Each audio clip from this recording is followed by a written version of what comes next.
Hello everybody, Dave Webster Identity Crisis Design. Welcome back to another custom paint special, airbrush. And today we're going to fix this needle. Okay, so a couple of things about how something like this would happen. When something like this happens, it's going to happen while the needle is inside the airbrush. So before I would pull this out, of course I've already removed the needle so that I could bend it on purpose so that I could do this demonstration, but before you go to fix your needle, and you see it hooked off to the side like this, okay, the last thing that you want to do is pull it out, because you'll end up damaging that tip right there. And once that tip or that nozzle is damaged, then that's basically it. So what you're going to want to do is flatten this out somehow while it's in the airbrush.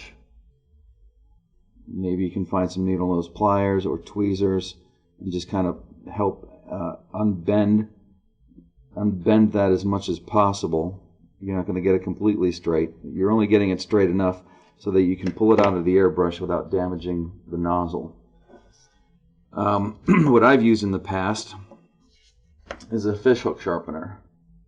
You can get this at Dick's Sporting Goods or Durham's. I think Dunham's is where I got it, and any place where they're going to be selling fishing supplies, because it's got this little gully in here which helps sharpen and straighten out your needle by using a drill motor.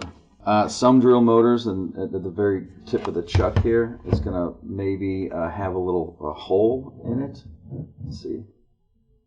This one doesn't. When these close up, they get nice and flush with each other. If you do happen to have the other style where there's like a little tiny circular hole in the middle, whenever the drill head clamps shut, just wrap the end of the needle, the back end of it, in with some masking tape. Give it a little bit of body so that you can fit it in there. So all we're going to do is let it sit in this little gully there, that groove, and then we're just going to turn it. So excuse the noise of the drill. I'll try to eliminate that while this is happening.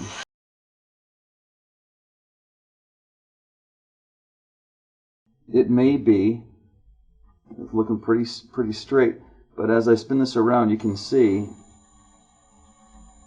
something's still not right about it. This is really going to mess up your spray pattern, so you got to keep going until basically you can't see any damage at all. And I'm like pressing down. I'm kind of like bending the needle.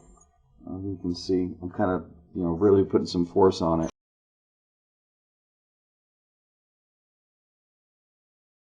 It's starting to disappear. But the best way to tell whether it's actually working or not is to spin it around. You can see the way that the light plays off the tip. Something's still out of shape.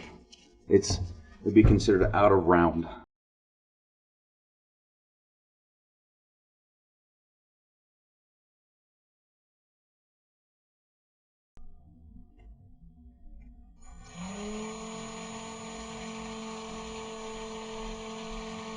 I think that might not be terrible as far as for the next step. Now the thing here is, when these needles are machined, this angle is machined to fit inside the same angle as the nozzle. One is supposed to fit inside the other. It's not just supposed to be the end of the nozzle that it fits around the tip of the needle.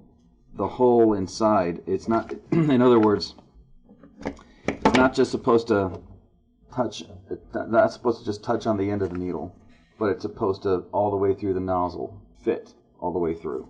And it's not easy to match that up again. Now, you can get another needle and that's fine, but if you're tight on a project and you need to get the airbrush working again, this is basically how you do it. Now, I also have some other papers here, basically wet sandpaper, that I can also use to finish polishing off the outside. Now, I know that it's straight, but I want to get it nice and smooth. There's still going to be some machine lines from the fishhook sharpener. So I'm starting with 1000 grit.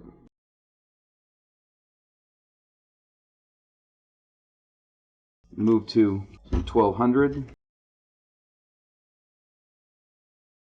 2000, 2500. And then next, I'm using a 3000 grit sanding pad that actually gets delivered to you when you purchase this tool, which I'll be showing you in just a second. I'm spending about 30 to 45 seconds on each one of those papers, and then that pad is really just kind of finishing it up. I'll put a final polish using this CSI, Clear Coat Solutions ceramics polish. Just put a little, you really don't need this much. The bottle is being difficult. Just get a little bit on the end of the needle there, and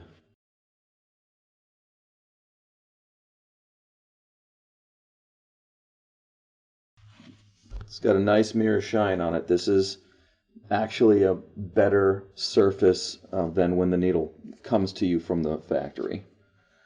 Method 2 is this tool, the SharpenAir tool. I think it runs about 60 bucks. Go to the site. Okay, you just search that, Google search, you'll find it. And you can, I believe that you can specify which airbrush you have, and and they'll send you what the setup is for the, for the needle. You can see these are all at different angles, so that, and I believe that this is for more of a broader needle. I'm going to be using this pair down here. One of them is for shaping, a little gunk on that. One of them is for shaping the needle, and the other one is for fine-tuning it. So there's a rougher stone and then a finer stone. You just put it in here, you spin it around. I'll also use the drill motor with this. Set it into the second hole, set it down there, and that gives you a finer grit. And then again with the drill motor on the 3000 grit pad.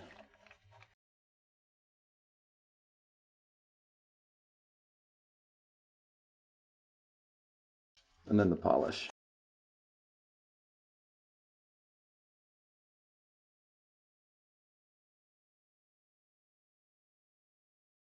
And that's it. This is a perfectly good needle. Get that in the airbrush, just like I showed you yesterday, and there it is. Thanks for watching. If you enjoy this content, please like and subscribe, share the video out, and I'll be talking to you guys in the next one. Keep slinging that paint.